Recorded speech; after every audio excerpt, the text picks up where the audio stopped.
ఇప్పుడు మనం శివాలయం దగ్గర ఉన్నాం చూడండి. శివాలయం ఉమా సోమేశ్వర స్వామి వారికి ఆలయం ఇది.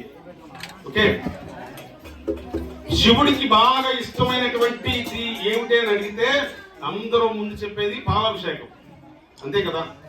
ఆ శివలింగం పైన చేతితో స్వామివారికి పాలాభిషేకం కానీ, లేకపోతే కొబ్బరి బండాలతో కానీ, విభూది అభిషేకం, భస్మాభిషేకం, ఇవన్నీ చాలా ప్రీతి.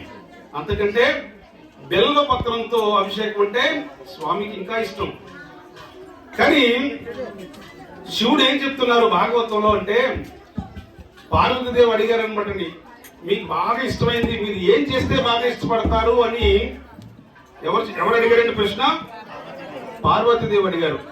ఇక్కడ చూడండి ఎవరున్నారు ఇక్కడ బోర్డులో, విశ్వగురు శ్రీల ప్రభుపాదికి.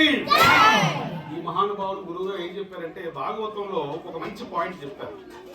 పార్వతీదేవి అడిగిన ప్రశ్న, శివుడు ఏం చేస్తే బాగా ఇష్టపడతారు అని అడిగితే దానికి సమాధానం ఈ భాగవతంలో ఉంది. ఒకసారి నేను మళ్ళీ చెప్తాను.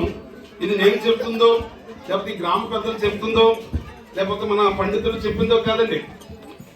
యథావిధిగా శ్రీమద్ భాగవతం చెబుతుంది.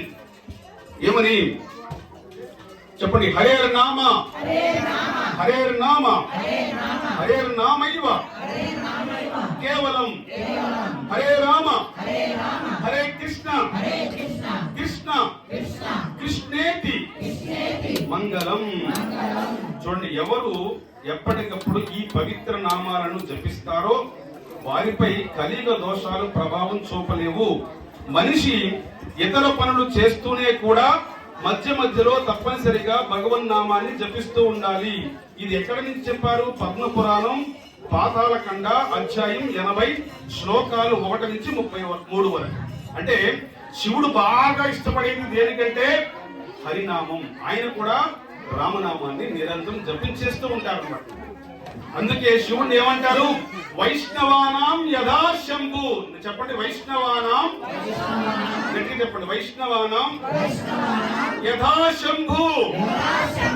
శివుడికి ఇష్టమైనటువంటి నామం వైష్ణవ నామం. ఆయన వైష్ణవులందరిలో కూడా గొప్ప ఉత్తమమైనటువంటి వైష్ణవుడు అని చెప్తారు అన్నమాట. ఇంకొక విషయం, కృష్ణుడు చూస్తారటండి, ఎవరైనా శివుణ్ణి విమర్శిస్తే, ఏమన్నారండి డైలాగు? ఎవరైనా శివుణ్ణి విమర్శిస్తే ముందుగా కోపం వచ్చేది కృష్ణుడికి. ఎలా పెట్టారో గురుగారు మీకు? ఎవరైనా శివుణ్ణి విమర్శిస్తే ముందుగా కోపం వచ్చేది ఎవరికి? కృష్ణుడికి. రెండో మాట కూడా వినాలి మీరు. ఎవరైతే హరినామం చేస్తారో వాళ్ళందరి దగ్గరికి ముందొచ్చి కూర్చునేది శివుడు. అదనమాట భద్రక సంబంధం. అంత అవినాభావ సంబంధం. అందుకే శివుడు వేరు, వీళ్ళు వేరు, వాళ్ళు అందరూ శివభక్తులు, వీళ్ళందరూ విష్ణు భక్తులు, అలా దూరం చేయకూడదని ఎప్పుడు కూడా. అలా ఎవరైనా చేస్తే వాళ్ళు అపరాధం చేస్తున్న వాళ్ళు. మరి మీరు నిలుబొట్టు వాళ్ళు పక్కన కూర్చోండి, అడ్డగొట్టు వాళ్ళు పక్కన కూర్చోండి. ఈ పూర్వం మనకు గొడవలు పెట్టారు తెలియని వాళ్ళు, శాస్త్రంలో తెలియక, చదువుకోలేక, శాస్త్రాలు తెలియక. అలా ఎప్పుడు చేయకూడదండి. శివుడు సాక్షాత్తు పరమాత్ముని హరినామాన్ని ఎప్పుడు చేస్తూ ఉంటారు. పరమాత్మ కృష్ణుడు శివుణ్ణి చిన్న పిల్లవాడిలాగా, తన సొంత కొడుకులాగా ఆప్యాయంగా ప్రేమిస్తూ ఉంటాడు అనమాట. అది వాళ్ళిద్దరి మధ్య సంబంధం. మరి శివుడికి ఇష్టమైనటువంటిది ఏమిటి? హరినామం. మనందరం చేద్దామా? హరే కృష్ణ కృష్ణ కృష్ణ హరే హరే, హరి రామ